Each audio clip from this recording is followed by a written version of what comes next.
Apparently, I have been measuring wrong my whole career. I just found out. I always thought I was doing it right, and this might be a bit controversial, and I'm specifically talking about when we measure the pattern. So I am gonna plead my case.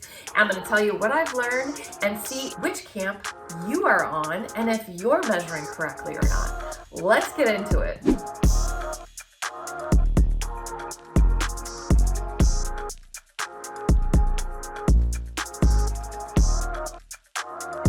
Hello and welcome to my channel. My name is Trisha, your pattern nerd friend, owner of Creative Costume Academy, and here on this channel we talk about all things pattern making, sewing, and fitting.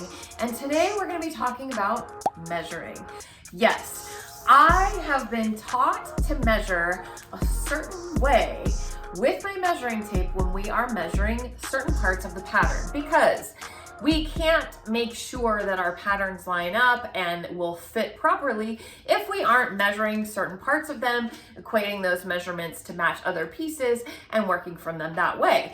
But there are ways to get accurate measurements. There's ways to get accurate body measurements, and I do have a couple of videos on that. That's not what we're talking about today. We're talking about when we're measuring a pattern. Let's say we're measuring a sleeve head and comparing it to the armhole of the body, and whether we have enough ease and whatnot, getting that measurement is really correct. And the way I learned in school was one particular way.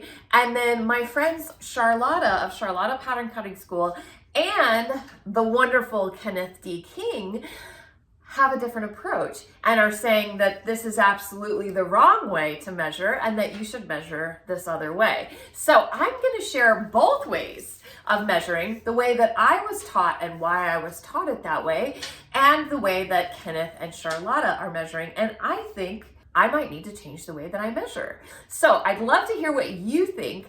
I don't know. I would love to hear in the chat or in the comment section down below which method you think might be more accurate, or if you've heard one way or the other. This is definitely going to be a hot topic, I think. So let me just show you. It's going to be easier just to show than to talk about it and explain. And then you can go ahead and weigh in. Let's see what happens. All right, let's get into this. So I'm going to share with you first the way that I've been measuring the whole time. And then I will share with you how I heard, or what I heard my friends say are the absolute correct way to measure. This especially comes up when you're looking at curved measurements, because, if you're measuring something that's straight, that's pretty straightforward, right? It makes a lot of sense. So I was always told to not measure with it laying down, because it's easy to get off with your measuring. You could be curving your ruler, your measuring tape, and it can be inaccurate. I was taught, when I was taught to measure, to turn it up on its end and measure around on the edge so that you're getting that actual measurement of the line. And that will tell you what that measurement is. And you would do the same thing. So you would get that measurement, and then you could compare it to your sleeve measurement, find out your ease, and make whatever adjustments, or maybe it's fine and you're checking and that's good. That was the way that I was taught. And the reason that I was taught that was for what I just showed you. And so that to me makes a lot of sense. Okay, I'm only measuring exactly where I want to be measuring. But I think I'm doing it wrong. If I look at my trusted friends, they say that it is more accurate to measure laying flat. Now, I'm not sure why that is, because that's not how I learned. So I would be curious to know. And I think when Kenneth showed it, he said you can hold it with your thumbnail. So I do find this hard for people who are starting with pattern making, because I do this with my see-through rulers.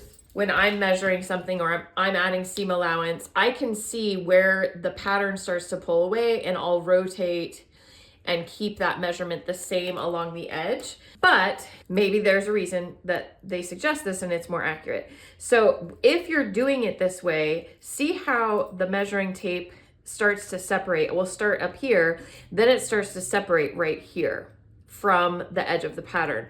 So before it separates, you want to just hold your finger there and then rotate it. See how now that part of the measuring tape is lining up? So then I'm going to hold it where it starts to separate again, and I'm going to rotate it again. Same thing here, and rotate, and you go around like this. So you are walking it basically all around the edge of the pattern. So another tip that I found, so this is very similar to me, like when you're walking your seams together. And in fact, we have a fun video about just that. So if you're not sure what I'm talking about, stay tuned, and there will be a video about walking your seams very soon. So I like to use an awl. This is a tool that I like to have for my pattern making, and I have it around for various reasons, but it works really well for walking your seams, especially on a curve like this. So it's the same idea as using your fingernail, but you don't have to have the fancy awl if your fingernail works fine. Same idea. I'm gonna hold it where it starts to separate from the pattern so that I have a smaller area of it rotating as I'm walking it around. So that is a great tip for as you're doing this. If this is the better way and this is the way I should be measuring, then maybe I have found yet another wonderful use for my awl. So here's what I want to do. I'm going to measure the way I was taught, and then I will measure this way, and let's see if we come up with the same measurement. And if not, who is right? We'll stick with just this bodice since we've been working with this already. Okay, so I'm gonna measure my way, the way I learned first, and let's get that measurement.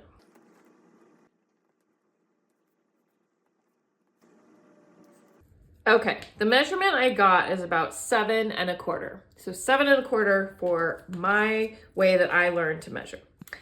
Now let's use possibly the better way.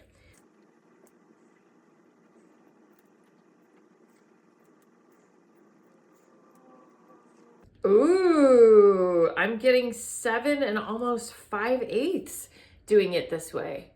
Huh. Now I want to measure it the other way again, and I don't know which one is correct. Oh, measuring it a second time, I get closer to doing it the other way. I'm going to measure it one more time just because I have to know.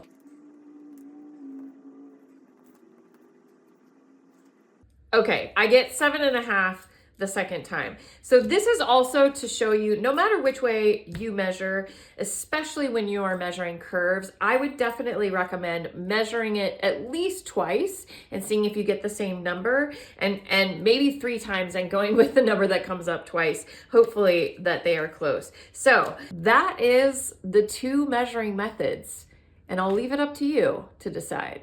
Okay, so that's the facts. That's what I've heard. That's how it's been going. I would love to hear from you. What are your thoughts on both measuring methods?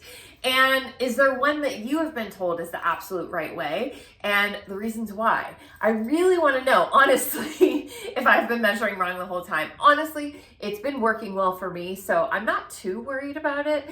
And you know what? As long as whatever you're doing works for you and you get the end result that you always want, that is the way you should continue doing it. There are lots of rules out there, and some of them are helpful. I talk about a few of them pretty frequently in my teachings, and some of them are just, you know what, this is how I was taught, you were taught a different way. There's reasons or benefits to both. I am not somebody who says, this is the only way, you must absolutely do it this right way, because I really feel like there's a lot of different ways to do the same things. But there are some things that some people, even though they might feel that way about a lot of things, there are some things that some people feel very strongly about, and this is one of them. So I want to know which side of the fence you are on, and maybe we need to revisit this subject. We'll find out. That's all we have for you today, but if you enjoyed this video, if you enjoy learning about measuring, fitting, sewing, and pattern making, please consider giving us a subscribe. Please like the video, share this with your friends. That all helps a whole ton. You can turn on those notifications and you will know the next time we have a helpful video that drops. And if you are really interested in learning about pattern making, then I would encourage you to try out my free pattern masterclass. That link is listed down below in the comments. And that's all we have for you today. So thank you so much for watching, and I'll see you next time. Bye-bye for now.